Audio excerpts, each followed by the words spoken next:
بسم اللہ الرحمن الرحیم نحمدہ ونصلی علی رسولہ الکریم اما بعد۔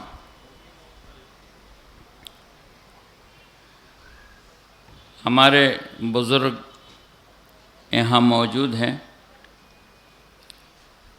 ہمارے بہار کے چیف منسٹر شری نتیش کمار جی۔ میں شاید دوست کہوں تو یہ بھی غلط نہیں ہوگا، بہت پرانے تعلقات ہمارے ہیں، اور ہمارے اپ مکھ منتری تیجسوی جی ہمارے دوست کے بیٹے ہیں، بچپن سے ان کو دیکھا ہے، اور ہمارے جتنے یہاں معزز منتری ہیں اور بہار اسٹیٹ کے سیکریٹریز اور ہمارے جناب عامر سبحانی صاحب، اور یہاں اکثر چہرہ جانا پہچانا ہے، چاہے وہ سیاست میں ہوں اور چاہے وہ گورنمنٹ میں ہوں، ابھی موجود ہوں یا ریٹائرڈ ہوں، یہ سب اپنے قریبی لوگ ہیں، ملنے جلنے والے ہیں۔ میں آپ سب کا شکر گزار ہوں کہ ہمیں یہ موقع دیا گیا کہ میں کچھ عرض کروں۔ میں اس لائق تو نہیں ہوں کہ ہم سے بہت زیادہ صلاحیت والے لوگ مجمع میں موجود ہیں اور یہاں ڈیش پہ بھی موجود ہیں، جن کی باتوں کو سن کر فائدہ ہوتا ہے۔ میں تو آپ سب کا چھوٹا ہوں اور کچھ بہت کہنے سننے آتا بھی نہیں ہے مجھے۔ اس موقع کی مناسبت سے کہ حج کیا ہے اور حج کیوں ہے اور اس سے کیا چاہا جا رہا ہے، ہم کیا لینے جا رہے ہیں اور ہم کیا لے کے لوٹیں گے، مختصر سی بات اس پر عرض کی جائے گی، تفصیل کا موقع نہیں ہے۔ حج ایک عالمی اجتماع ہے، انٹرنیشنل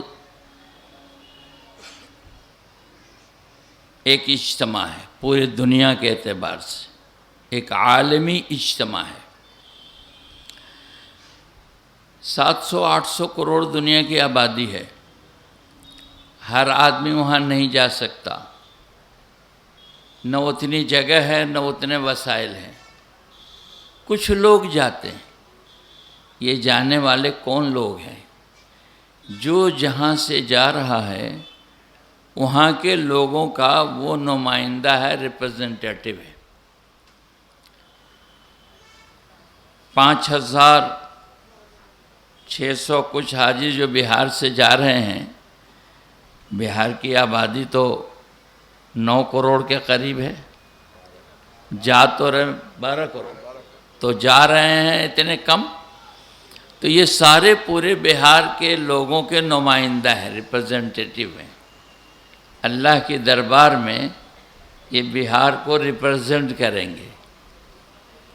ایسے ہی پوری دنیا کے اعتبار سے 700-800 کروڑ لوگ ہیں، 30-35 لاکھ لوگ جاتے ہیں، تو یہ پوری دنیا کی جو انسانیت ہے وہ اس کے نمائندہ ہیں، بن کے جا رہے ہیں، ریپرزنٹیٹیو بن کے جا رہے ہیں اس عالمی اجتماع میں، انٹرنیشنل اجتماع میں یہ جا رہے ہیں سارے۔ جب یہ پوری انسانیت کی طرف سے نمائندہ بن کے جا رہے ہیں تو ان کی سوچ انسانیت کی ہونی چاہیے، مانوتا کی ہونی چاہیے، اپنے خاص مزاج کی سوچ نہیں ہونی چاہیے جو گھریلو بنیادوں پر ہو، رنگ و نسل کی بنیاد پر ہو، زبان کی بنیاد پر ہو، جغرافیکل باؤنڈریز کی بنیاد پر ہو، اس سے اوپر اٹھ کر یہ اجتماع انسانیت کی بنیاد پر ہو، مانوتا کی بنیاد پر ہو. چونکہ ہم تمام انسانوں کی طرف سے نمائندہ بن کے جا رہے ہیں اور پوری دنیا کے اعتبار سے بلایا گیا ہے وہاں. تو ہماری سوچ میں ہماری سوچ اتنی بڑھی ہوئی ہونی چاہیے کہ ہمارے سامنے پوری انسانیت ہو. اور اس کی بنیاد کیا ہے؟ کہ اس کی بنیاد یہ ہے کہ دنیا میں جتنے انسان ہیں یہ سارے ایک ہی ماں باپ کی اولاد ہیں. دو باپ نہیں ہیں، ایک ہی ماں باپ کی اولاد ہیں. پوری انسانیت. سیدنا آدم علیہ السلام، ہم ایک نام دیتے ہیں آدم کا کہ یہ آدم کون ہے؟ کہ آدی مانو کو آدم کہتے ہیں، پہلا آدمی. آدم پہلا آدمی. اور آدم علیہ السلام سے یہ پوری انسانیت ہے. تو ہم ایک ہی ماں باپ کی اولاد ہیں. تو ہمیں بھید بھاؤ کہاں سے آیا جب ہم ایک ہی ماں باپ کی اولاد ہیں؟ رنگ ہمارا الگ ہو سکتا ہے، زبان ہماری الگ ہو سکتی ہے، جغرافیکل باؤنڈریز ہماری الگ الگ ہو سکتی ہے، ملک ہمارا الگ الگ ہو سکتا ہے. جب ایک باپ کے بیٹے ہیں تو کہیں نہ کہیں ہم بھائی ہیں. اگر ہم اوپر اٹھیں گے، جائیں گے، اپنے بنشج کو دیکھیں گے تو کہیں نہ کہیں ہم بھائی ہیں، اس لیے کہ ہم ایک ہی باپ کے بیٹے ہیں.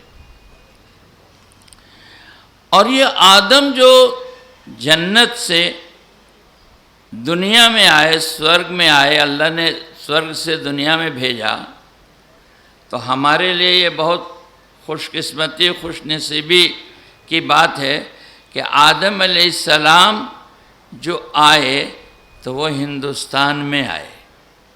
پہلا آدمی ہندوستان میں آیا. آدم علیہ السلام ہندوستان میں آئے. وہ پہلے آدمی بھی ہیں اور پہلے پروفٹ بھی ہیں. پہلے آدمی اور پہلے پروفٹ یہاں آئے. اور یہاں سے انہوں نے جا کر مکہ المکرمہ میں حج کیا. کہ مکے میں جو گھر ہے جس کو ہم بیت اللہ کہتے ہیں، اللہ کا گھر، ہر وہ جگہ جہاں اللہ کی عبادت ہوتی ہے وہ بیت اللہ ہے. وہی ایک بیت اللہ نہیں ہے. دنیا میں لاکھوں گھر ہیں جہاں اللہ کی عبادت ہوتی ہے. تو جہاں بھی اللہ کی عبادت ہوتی ہے وہ بیت اللہ ہے. پھر اس گھر کی کیا اہمیت ہے، کیا سگنیفیکنس ہے اس کا؟ کہ اس زمین پر وہ اللہ کا پہلا گھر ہے. اللہ کا گھر اس زمین پر سب سے پہلے وہ بنا. اور آدم علیہ السلام ہندوستان سے پیدل چل کے وہاں گئے. جو لوگ جغرافی کا نالج رکھتے ہیں وہ بتاتے ہیں کہ انڈین اوشن اور عربین سی، اس کا جو جغرافیکل بناوٹ ہے اس زمانے میں اتنی دوری نہیں تھی جتنی اب ہے. یہ دھیرے دھیرے دوری ہو گئی ہے. تو پیدل جا کے حج کیا ہے.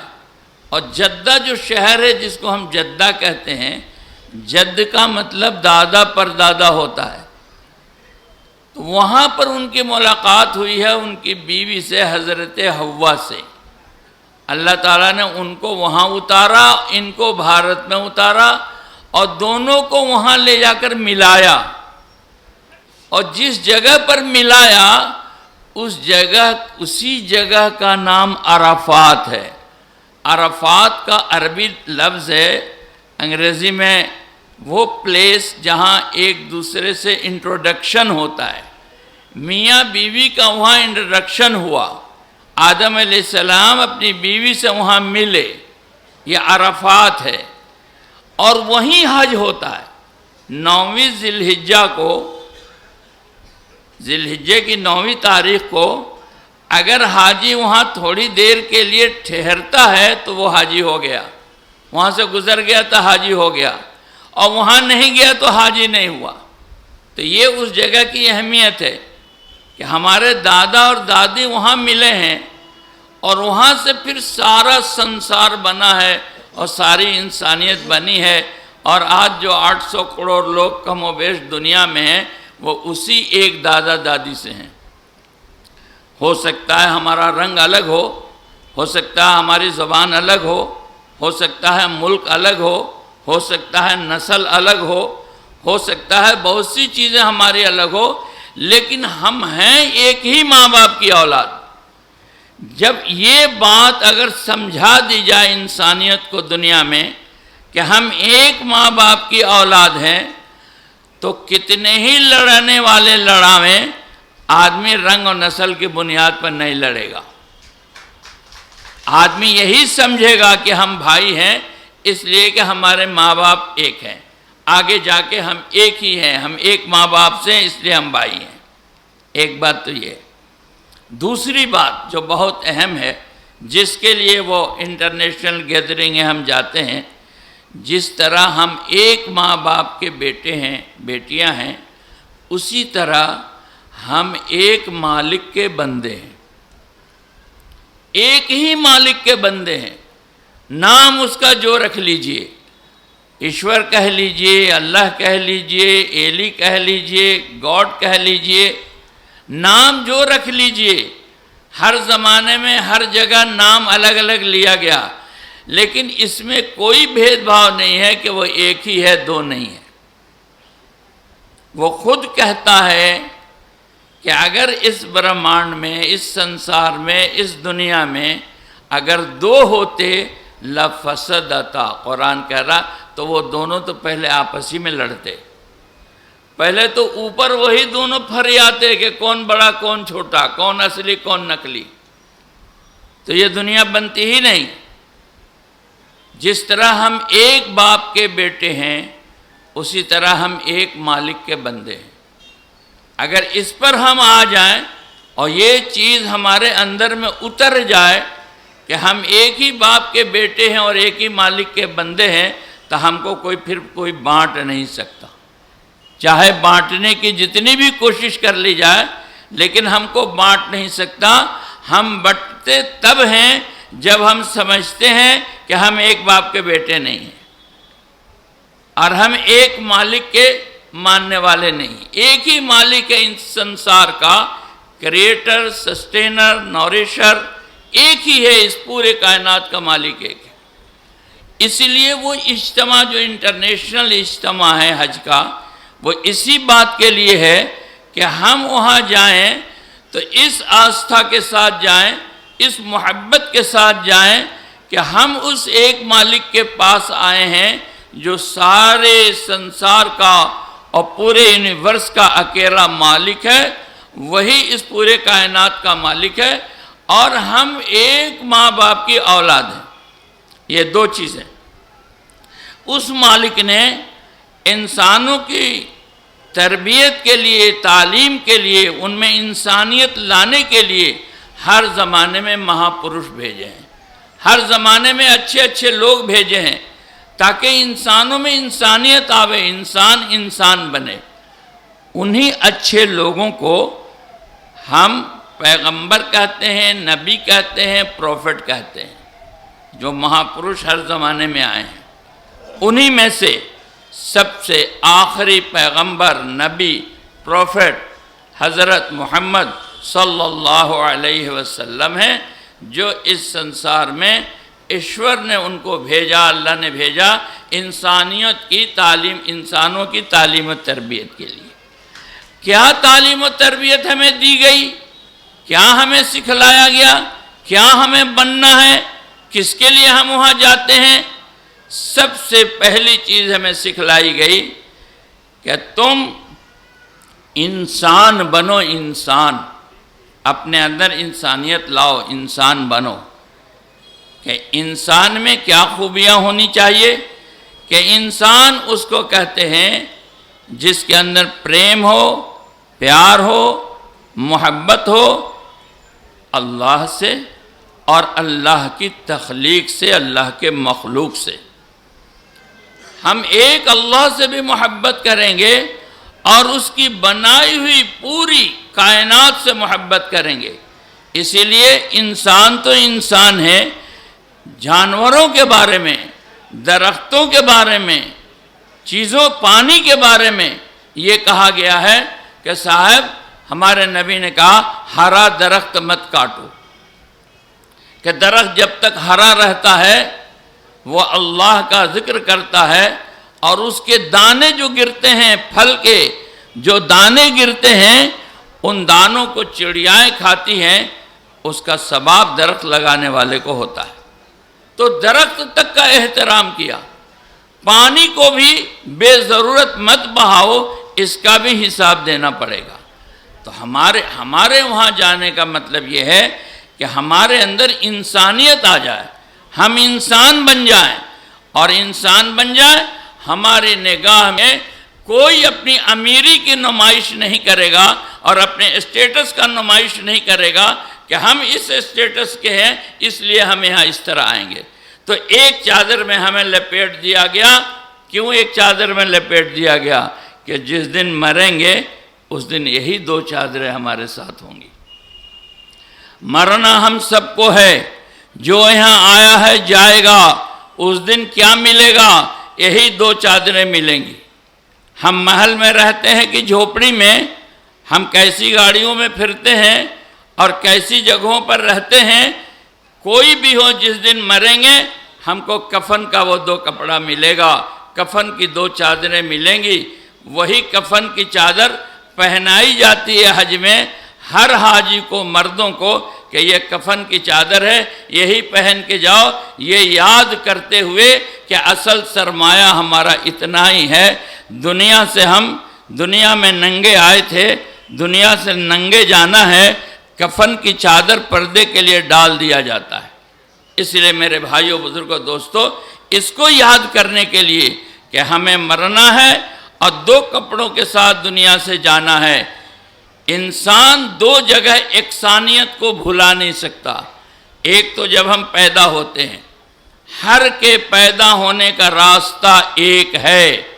پوری دنیا کا بادشاہ بھی کوئی ہے، جب وہ اپنے ماں کے پیٹ سے پیدا ہوا ہے تو اسی راستے سے آیا ہے جس راستے سے ایک فقیر آتا ہے۔ پیدا ہونے کا راستہ ایک ہے اور دنیا سے جانے کا راستہ ایک ہے۔ Death is the best leveller. موت آدمی کو برابر کر دیتی ہے، برابری میں لا دیتی ہے۔ مرے گا تو ایک جگہ جائے گا اور پیدا ہوگا تو ایک راستے سے پیدا ہوگا۔ یہ بیچ کی جو چیزیں ہیں یہ تمہارے اندر گھمنڈ نہ پیدا کرے، بڑائی نہ پیدا کرے۔ مال و دولت، چیز و سامان، عہدہ و ڈگری، حکومت و سلطنت، تخت و تاج، فوج ہتھیار، یہ تمہارے اندر بڑائی نہ لاوے۔ یاد رکھو کہ پیدا ہوئے ہو اسی طرح جس طرح سب پیدا ہوئے ہیں، اور مرو گے اسی طرح جس طرح سب مریں گے۔ اپنی پیدائش کو مت بھولنا اور اپنی موت کو مت بھولنا۔ یہ بیچ کی شکل ہے، یہ بیچ کی شکل ٹیمپروری ہے، عارضی ہے، یہ رہنے والی نہیں ہے، یہ چلی جائے گی۔ اسی راستے سے جانا ہے اور اسی راستے سے آنا ہے جس سے سب آئے ہیں اور سب گئے ہیں۔ اس کی یاد دلانے کے لیے اس جگہ پر ہم جاتے ہیں۔ مکے کا ایک نام بکہ بھی ہے۔ آخری بات، میری بات ختم ہوگی۔ مکے کا ایک نام بکہ ہے۔ بکہ کا کیا معنی ہے؟ رونے کی جگہ۔ بکا سے بکہ ہے، رونے کی جگہ۔ وہ رونے کی جگہ ہے، وہاں روتے ہوئے جاؤ، وہاں سے روتے ہوئے آؤ۔ کس بات پہ رونا ہے؟ اس بات پر رونا ہے کہ ہم نے کیا کیا غلطیاں کی ہیں، کیا کیا گناہ کیے ہیں، کیا کیا پاپ کیے ہیں، کتنے لوگوں کا حق دبایا ہے، کتنے لوگوں کا دل دکھایا ہے، کتنے لوگوں کو ستایا ہے، کتنے لوگوں سے ہم نے غلط کام کیا ہے۔ اپنی غلطیوں پر معافی مانگنا، حقدار کا حق نہ دینا انسانیت ہے۔ انسانوں میں، اس سماج میں ہر ایک پر حق ہے۔ ماں باپ کا اولاد پر حق ہے، اولاد کا ماں باپ پر حق ہے، بھائی کا بھائی پر حق ہے، بہن کا بھائی پر حق ہے، پڑوسی کا پڑوسی پر حق ہے، لوگوں کا سماج میں سماج کا حق ہے، ہم رائٹس اور ڈیوٹیز میں بندھے ہوئے ہیں، اگر کسی کا حق توڑا ہے تو وہاں حق ادا کر کے جائیں، حق ادا کر کے نہیں جائیں گے تو یہ حج قبول نہیں ہوگا، حق ادا کر کے جائیں، حقدار کا حق ادا کر کے جائیں، یا معاف کرا کے جائیں یا معافی مانگ کے جائیں، اور کسی وجہ سے نہیں کرا سکے تو لوٹ کے آنے کے بعد حقدار کا حق ادا کریں اور حقدار سے حق معاف کرائیں۔ حقدار کا حق ادا کریں گے امن ہو جائے گا۔ امن اس لیے نہیں ہے کہ آدمی حقدار کا حق ادا نہیں کر رہا ہے۔ جب باپ بیٹے کا حق نہیں ادا کرے گا، بیٹا باپ کا حق نہیں ادا کرے گا، بھائی بہن کا حق ادا نہیں کرے گا، بہن بھائی کا حق نہیں ادا کرے گی، پڑوسی کا حق ادا نہیں کرے گا، حکومت پبلک کا حق ادا نہیں کرے گی، پبلک حکومت کا حق نہیں ادا کرے گی، فساد ہوگا۔ فساد حق کے مارنے سے ہے، حق کے دبانے سے ہے، حق کے پامال کرنے سے ہے۔ اسی لیے حقدار کا حق دے کر وہاں جاؤ، یا توبہ کر کے آؤ، معافی مانگ کے آؤ، رو کے آؤ، دعا مانگ کے آؤ کہ حقدار کا حق ادا کرو۔ امن لانے کے لیے دنیا میں ایک ہی راستہ ہے کہ حقدار کا حق ادا کیا جائے۔ اسی لیے لاسٹ اسپیچ، لاسٹ سرمن حضرت محمد صلی اللہ علیہ وسلم نے حج کے موقع پر جو دیا ہے، آخری بیان جو نبی صلی اللہ علیہ وسلم کا ہوا ہے، آقا صلی اللہ علیہ وسلم نے فرمایا اس کے بعد اب میری تمہاری ملاقات یہاں شاید نہ ہو، اس لیے یہ لاسٹ سے اچھے سے سن لو۔ اس خطبے میں نبی نے کیا کہا ہے، اس تقریر میں، اس اسپیچ میں نبی صلی اللہ علیہ وسلم نے ان نٹشل مختصر میں یہی کہا ہے، حقدار کا حق دے دو۔ عورتوں پر ظلم مت کرنا، عورتوں پر ظلم مت کرنا، عورتوں پر ظلم مت کرنا، جو کھاؤ وہ کھلاؤ، جو پہنو وہ پہناؤ، مارو مت ان کو۔ وہ کمینہ آدمی ہے، وہ کمینہ آدمی ہے، وہ کمینہ آدمی ہے جو اپنی عورتوں پر ہاتھ اٹھاتا ہے، جو اپنی عورتوں پر ہاتھ اٹھاتا ہے۔ لاسٹ ورڈز ہیں نبی کے، یہ لاسٹ ورڈز، عورتوں پر ظلم مت کرنا، عورتوں پر ظلم مت کرنا، عورتوں پر ظلم مت کرنا۔ اپنے غلاموں پر، نوکروں چاکروں پر، ماتحتوں پر، جو تمہارے یہاں کام کرنے والے لوگ ہیں ان پر ظلم مت کرنا، ان کا حق دینا، ان کا حق دینا، پسینہ سوکھنے سے پہلے ان کی مزدوری دینا، پسینہ سوکھنے سے پہلے مزدوری دینا، مزدوروں کا حق مت مارنا، مزدوروں کا حق مت مارنا، کمزوروں کا حق مت مارنا۔ اس لیے میرے بھائیوں، بزرگوں، دوستو، یہ بات ہمیں کہی گئی ہے کہ ہاں لاسٹ خطبہ یہ ہے کہ ہم حقداروں کا حق دے دیں۔ ہم یہ سوچ کے جائیں حج کے لیے کہ انشاءاللہ ہم ہر ذی حق کا حق ادا کریں گے، اور جتنے لوگ یہاں موجود ہیں سب اس بات کی نیت کریں، چاہے ہم حج میں جا رہے ہیں چاہے نہیں جا رہے ہیں، کہ ہم عورتوں پر ظلم نہیں کریں گے، حقدار کا حق ادا کریں گے، بھائی چارہ، محبت و پیار و پریم سے رہیں گے، ہر ایک کو اپنا بھائی سمجھیں گے، اور ہر ایک کو اللہ کا بندہ اور ایک ماں باپ کے اولاد سمجھیں گے، تاکہ ہم میں محبتیں قائم ہو۔ اس کے لیے وہاں جانا ہے۔ اللہ تعالیٰ مجھے بھی اس کے لیے قبول فرمائے اور آپ کو بھی اس کے لیے قبول فرمائے۔ بہت بہت شکریہ۔